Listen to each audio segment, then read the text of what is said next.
السلام عليكم، مرحبا بكم في وصفة اليوم. وصفة مملحة بزاف بنينة، مملحة البيتزا بعجينة قطنية وخفيفة ريشة، تجي بزاف بنينة. ننصحكم تجربوها، نوعوا شوية في المائدة. كما العادة بسم الله ونصلي على المصطفى رسول الله عليه أفضل الصلاة والسلام. إن شاء الله تلقاكم هذه لا فيديو بخير وعلى خير ومتهنين يا ربي.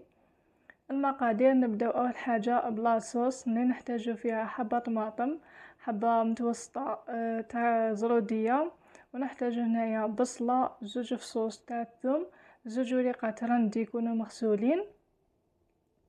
نحتاجو هنايا فيها مغرف كبيره تاع الزعتر، ونحتاجو توابل ملح، فلفل اسود، شويه كمون، كركم، ونحتاجو فيها راس الحانوت، ونحتاجو فيها عكري حار.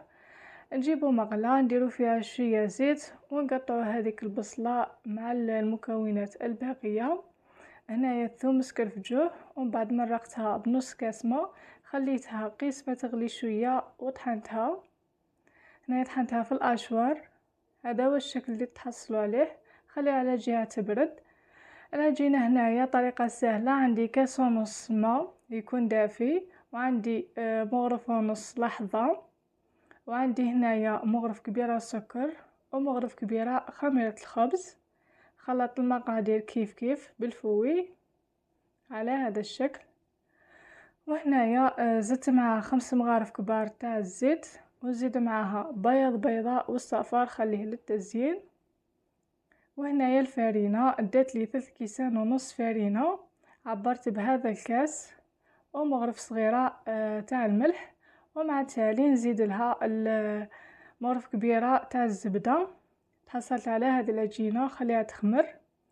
المقادير تاع الحشو: عندي لاصوص، عندي الطو تاع الزيت، ونحتاج فرماج رابي، زيتون اسود، زيتون اخضر ايفيلي، عندي فرماج تاع الشاف، وعندي هنايا المايس.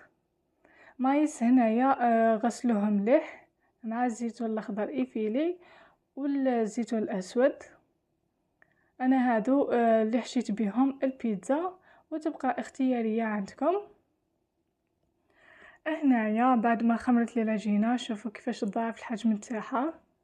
قسمتها. هذه الكره الاولى اللي حليتها. هنايا نجيب المول تاع البيتزا، درت فيه بابي كويسون باش يعاونني في الخدمه. وهنايا جبت هنايا زلافه تاع الحريره، درتها هنا في الوسط باش تخرج لي هذاك الشكل. درت لاصوص وزدت معها الطو، وزدت معها المكونات الباقيه، الزيتون الاخضر والمايس والفرماج، زدت معها فرماج رابي. هنايا هذه الخطوه سهله بزاف. تقسموها كيما راكم تشوفوا بالموس، ومن بعد ترجعوا كل وحده ترجعوا على هذه الجهه، وتعبزوا العجينه مع خوتها باش ما تنفتح لكمش من بعد في الطياب. ومن بعد جبت صفار بيضه مع شويه حليب، ودهنت هذاك الوجه، وزدت عليه زيتون اسود والسينوج. دخلتها في الفرن الطيب. هنايا النتيجه النهائيه، شوفوا كيفاش خرجت ما شاء الله. هنايا الصوره ما عطاتهاش حقها، والذوق تاعها بزاف بنينه. ننصحكم تجربوها في هذا رمضان. شوفوا كيفاش خرجت ما شاء الله. اللي راه توحم نقولها سمحي لي حبيبتي، جايتك في الجنه في وصفه اخرى باذن الله. بسلامه.